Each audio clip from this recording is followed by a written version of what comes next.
ketika ada pelanggaran etika dan Bapak tetap jalan terus dengan cawapres yang melanggar etika adalah apa hubungan antara standar etika seorang pemimpin negara dengan kemampuannya dalam menjaga pertahanan, keamanan, dan kedaulatan negara? Saya sependapat bahwa semakin tinggi, semakin kompleks, memang kepemimpinan itu butuh nilai-nilai yang sangat fundamental. Pertama, nilai adalah cinta tanah air. Kedua, kejujuran. Ketiga, kebersihan yang Bapak bolak-balik ngomong. Harus memberi contoh. Tidak boleh korupsi dengan bentuk apapun. Jadi saya sependapat harus ada kepemimpinan berdasarkan nilai, ya. Jadi hubungan dengan etik, benar. Ya, kita harus beretik dengan benar. Ya, jujur. Apa yang kita katakan itu ya yang ada di hati kita. Jangan lain di mulut, lain di hati. Dan harus cinta tanah air. Pertahanan ini sakral bagi kita.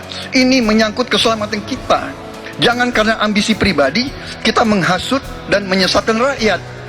Itu etik yang tertinggi, Saudara Profesor Anies Baswedan. Itu etik yang tertinggi. Kebersihan jiwa, kejujuran, kesetiaan kepada rakyat.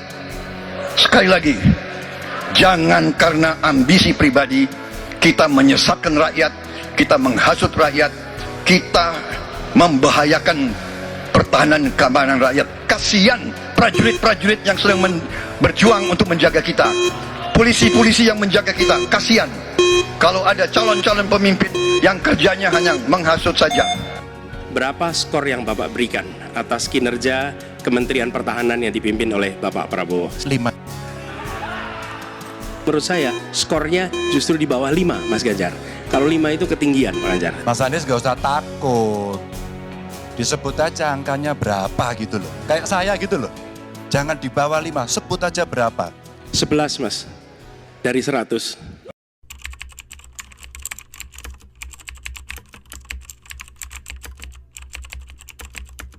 Paslon 2 sedang memimpin survei. Apakah ini alasan 1 dan 3 nyerang terus? Guys, kalian nonton kan debat capres tadi malam? Kalian nyadar nggak kalau Pak Anies dan Pak Ganjar kayak niat banget menyerang Pak Prabowo? Apalagi Pak Anies, orang yang namanya dibesarkan oleh Pak Prabowo, bahkan dimodali oleh Pak Prabowo untuk jadi gubernur DKI. Nyerang terus dari awal sampai habis. Mungkin biar dikira wah kali ya, debat dengan kasar dan menyerang itu. Padahal orang-orang malah ilfil loh. Salah satu yang bikin ilfil adalah waktu Pak Anies bawa-bawa soal Harun, anak yang tewas waktu lagi nonton demo di Bawaslu. Anies bilang Harun pendukung Prabowo, dan sekarang ayahnya Harun pendukung dia. Padahal waktu itu Harun masih berumur 15 tahun, gak punya hak pilih. Dan Harun bukan demo, dia cuma ikut nonton. Menurut gue sih kita nggak perlu politik serang menyerang kayak gitu, karena itu berpotensi menimbulkan perpecahan dan polarisasi di masyarakat. Ujung-ujungnya rakyat dibawa ribut, hanya karena sikap pemimpinnya yang suka konfrontatif seperti Pak Anies, orang yang lagi menggebu-gebu mengejar kekuasaan. Atau apakah paslon nomor urut 2 sedang memimpin survei, makanya pada kompak nyerang Pak Prabowo. Tapi jujur ya, gua kok jadi takut yang melihat orang yang menjatuhkan capres lain. Di debat aja udah kayak gitu, apalagi kalau udah jadi. Bagaimana menurutmu? Prabowo respons netizen nangis lihat debat capres. Saudara nonton debat nggak berapa hari lalu?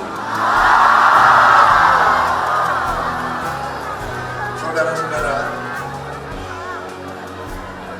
silakan saudara menilai sendirilah.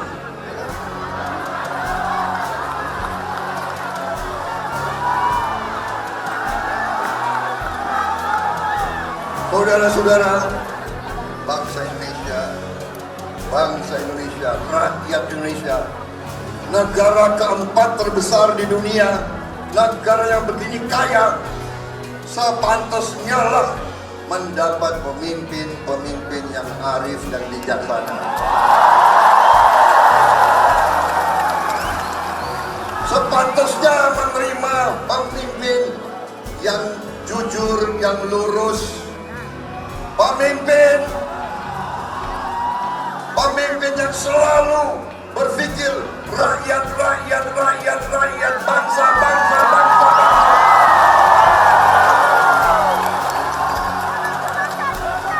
Jangan berpikir aku. Aku pinter, aku baik, aku pinter, aku baik.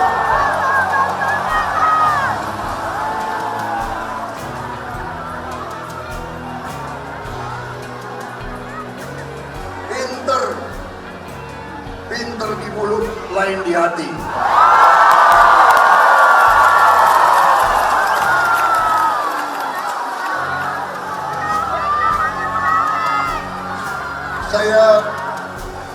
Saya terima kasih, saya terkesan hadiran dukungan yang luar biasa ke saya lewat macam-macam, lewat sosmed.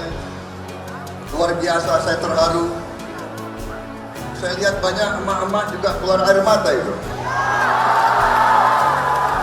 Banyak emak-emak, banyak, ya kan? Banyak adik-adik, banyak anak-anak, luar biasa. Saya lihat ungkapan kalian. Saya sendiri keluar air mata.